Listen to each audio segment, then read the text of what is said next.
गुरुमुखो, आज का सत्संग बहुत ही महत्वपूर्ण है। सभी गुरुमुख ध्यान लगाकर सुने और रूहानी लाभ उठाएं। गुरुमुखो, मनुष्य का संगत का उसके जीवन में बहुत अहम भूमिका होती है। संगत से ही मनुष्य अच्छे बुरे मार्ग पर अग्रसर होता है।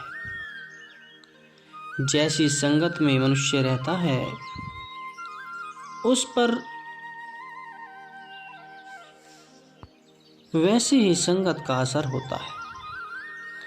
उसके ख्याल वैसे ही परिवर्तित होते चले जाते हैं। संगत का उसके कर्मों पर भी बहुत बड़ा असर होता है। हर एक मनुष्य जैसी जैसी संगत करता है, जैसी संगति में रहता है, वैसे ही उस पर प्रभाव पड़ता जाता है। संगति के प्रभाव से वह मोती की भांति उत्तम श्रेणी का, कपूर की भांति मध्यम तथा विष की भांति नीच श्रेणी का पुरुष बन जाता है। इसी प्रकार मनुष्य भी सत्पुरुषों की संगति से उत्तम व श्रेष्ठ बन जाता है। यह केवल संगति का ही प्रभाव है। गुरुमुखो, जैसी कि कथा है, सभी गुरुमुख ध्यान से सुने और लाभ उठाए। अशोक नाम का एक व्यक्ति था। वह प्रतिदिन मंदिर में जाता और प्रातः व सायंकाल दोनों समय आरती, पूजा, भजनाभ्यास नियम पूर्वक करता था। परंतु अपनी व परिवार की उदरपूर्ति वह चोरी करके करता था। भगवान के मंदिर में लोग उसे प्रतिदिन देखते और साथ साथ वे इस बात से भली भांति परिचित भी थे कि वह चोरी करता है। इसलिए पुजारी व मंदिर में आने जाने वाले लोग उसे घृणा की दृष्टि से देखते थे। वह मन ही मन अत्यधिक क्रोधित होता था, क्योंकि जीव की यह स्वाभाविक प्रवृत्ति है कि दूसरों के गुण और अपने अवगुण उसे शीघ्र दिखाई नहीं देते। वह अपने मन में यह सोचता था कि मैं भगवान का भक्त हूँ, दोनों समय मंदिर में जाता हूँ, परंतु लोग मेरा सम्मान क्यों नहीं करते। प्रभु की भक्ति में मालिक की बंदगी एक दिन अवश्य रंग लाती है और नियति उसके लिए कारण भी उपस्थित कर देती है।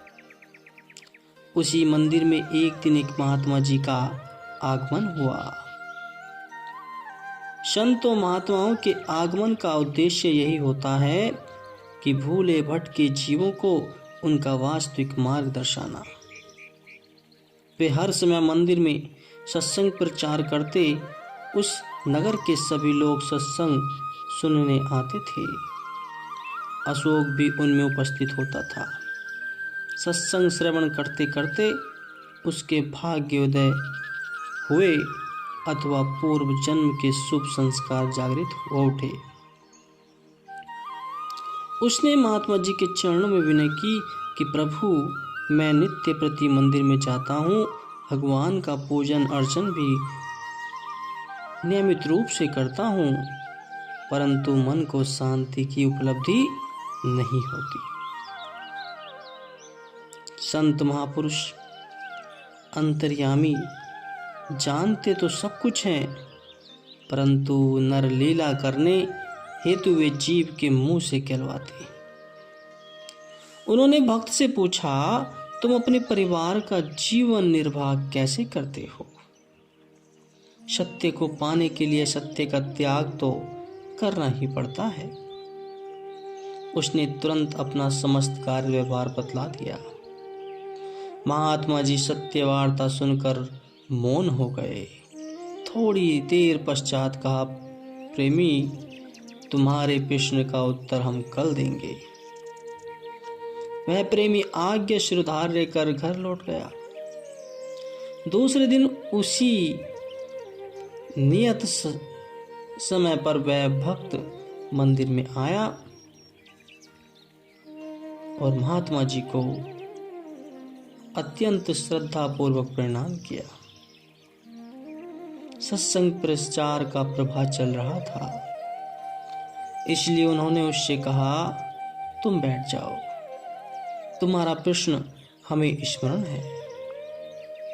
सत्संग समाप्त करने के पश्चात तुम्हें उत्तर देंगे। सत्संग समाप्त हुआ, सारी सभा विसर्जित हो गई। सब महात्मा जी ने उस भक्त को अपने निकट बुलाया तथा सामने की ओर संकेत करते हुए पूछा कि वह कौन सा वृक्ष है।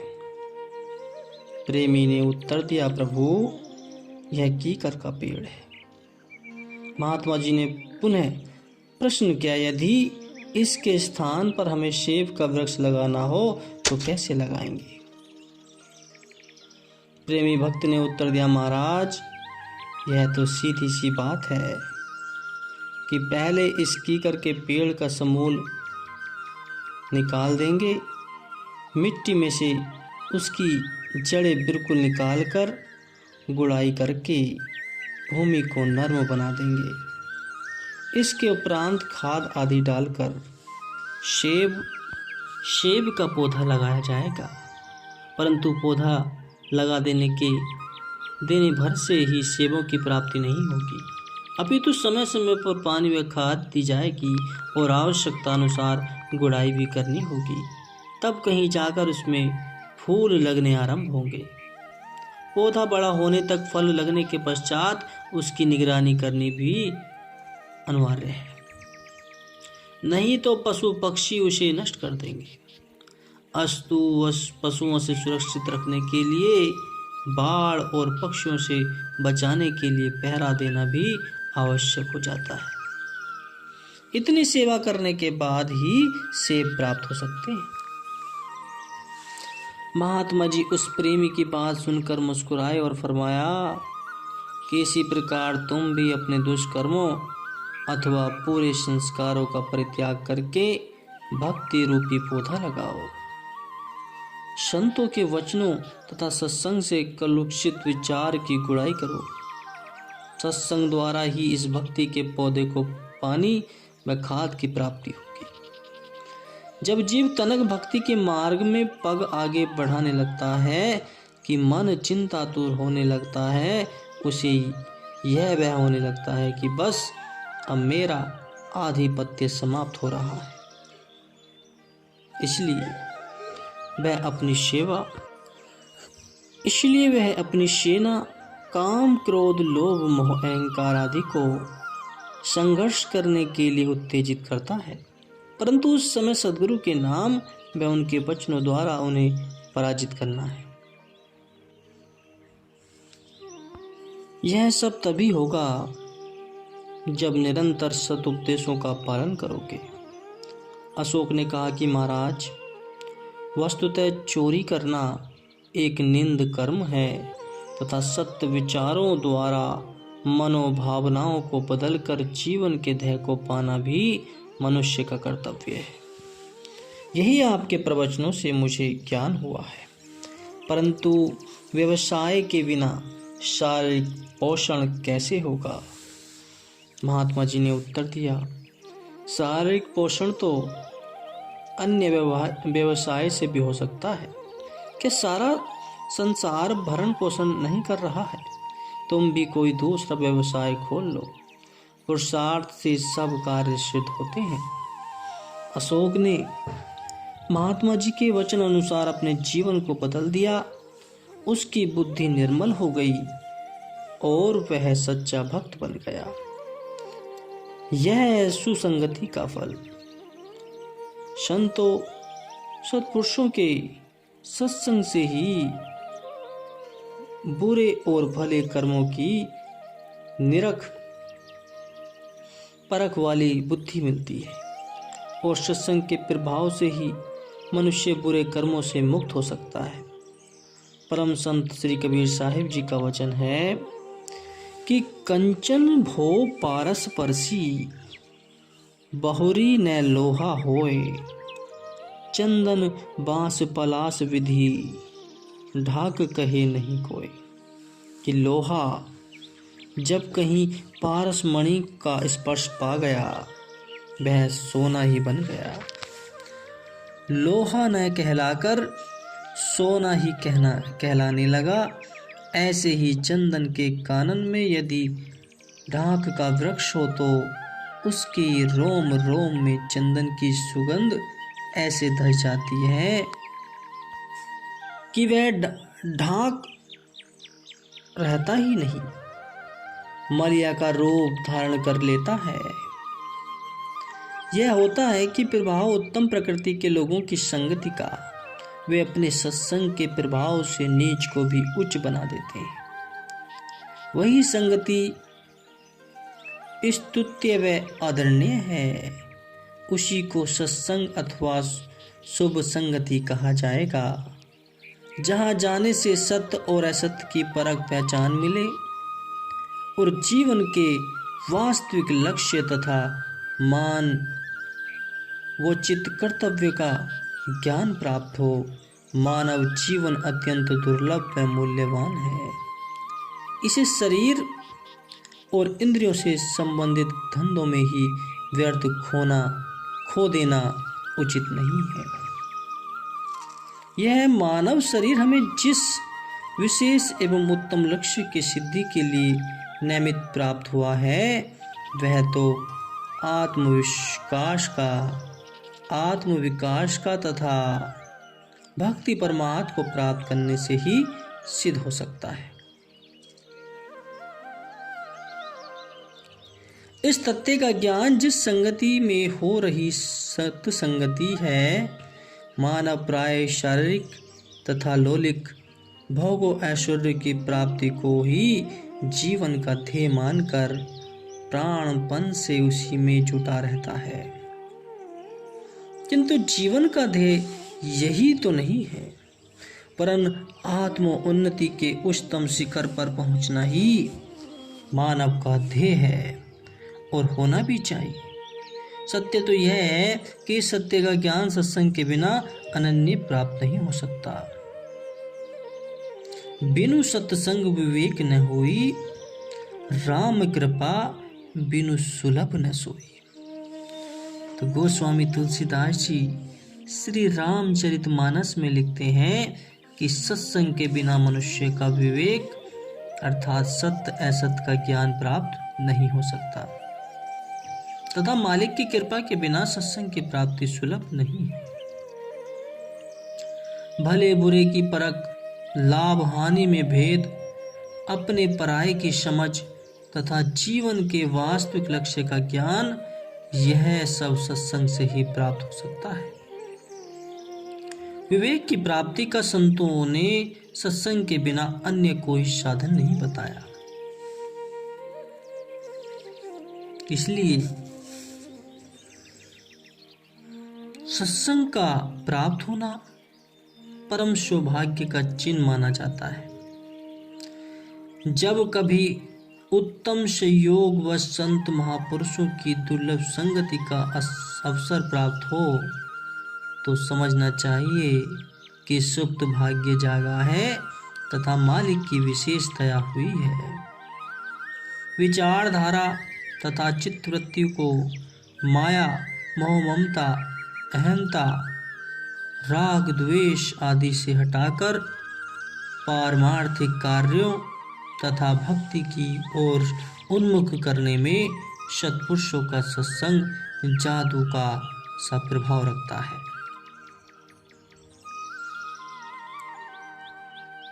जन्म जन्मांतरों से जीवात्मा गफलत, प्रमाद तथा ज्ञान के जिन आवरण तले दबी पड़ी है, वे आवरण सत्संग द्वारा ही हटाए जा सकते हैं, अन्यथा नहीं। जो मनुष्य अपने आवश्यक कार्यों से हटकर कार्य करता है, सांसारिक कार्यों में लगा रहता है, यह उसका कार्य नहीं है। मनुष्य का कार्य तो भक्ति और सत्य मार्ग, सत्य संगति ग्रहण करने का कार्य है। मनुष्य को यह जन्म भक्ति परमार्थ की स्तुति करने के लिए मिला है, पर मनुष्य भटक चुका है, मनुष्य भूल चुका है। इस मायावी संसार में आकर वह अपना असली कर्म भूल चुका है। वह भूल चुका है कि मैं इस दुनिया में किस लिए अवतरित हुआ, मुझे क्या करना था, क्या कर रहा हूं, यह सब भूल चुका है। और इसे ही याद दिलाने के लिए महापुरुष इस धरा पर अवतरित हुए, और जो उन महापुरुषों की संगति में गया उसका ही जीवन सही मार्ग में चल पड़ा और मनुष्य जीवन का एक नया उद्धार हुआ। तो गुरुमुखो, सत्संग की महिमा का गायन करते हुए गोस्वामी तुलसीदास जी लिखते हैं कि बड़े ही सौभाग्य से सत्संग का सहयोग प्राप्त होता है,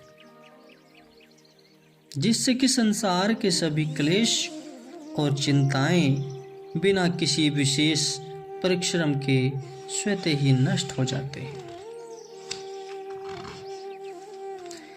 इन सब विपत्तियों के विनाश के लिए किसी अन्य साधन की आवश्यकता नहीं होती।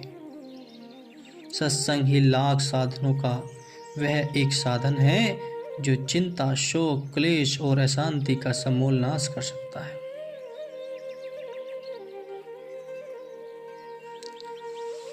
सहजोबाई जी कहती हैं कि साध संग में चंदना, सकल अंधेरा और सहजो दुर्लभ पाइए, सत्संग में ठोर।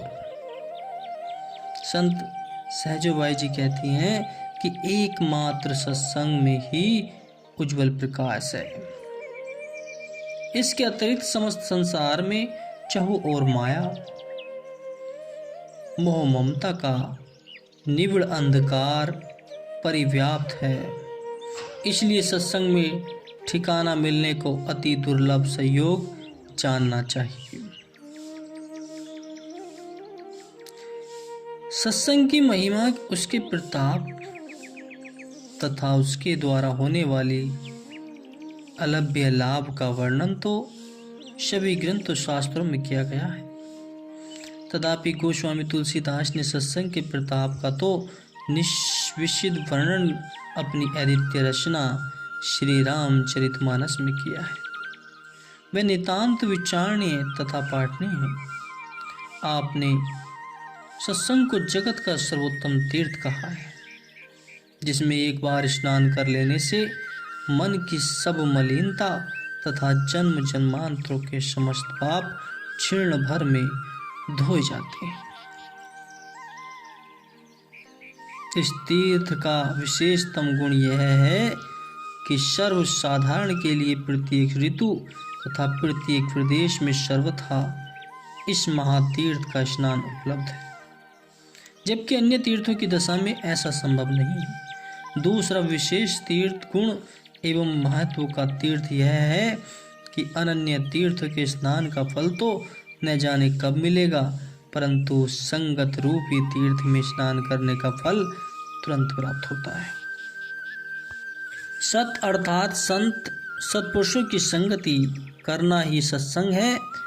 उनसे ही सत्य वस्तु की प्राप्ति होती है एवं मन व शुभ विचारों का रंग चढ़ता है। समस्त दुर्गुण तथा कुप्रवृत्तियां दूर होती हैं। उनके बदले सद्गुण एवं सात्विक प्रवृत्ति मन में घर बनाती है। सत्य का नाम संग पाकर मनुष्य नीच से ऊंच, दुराचारी से सदाचारी तथा संसारी से भक्त बन जाता है। गुरु बोलो जयकारा, बोल मेरे श्री गुरु महाराज जी की जय।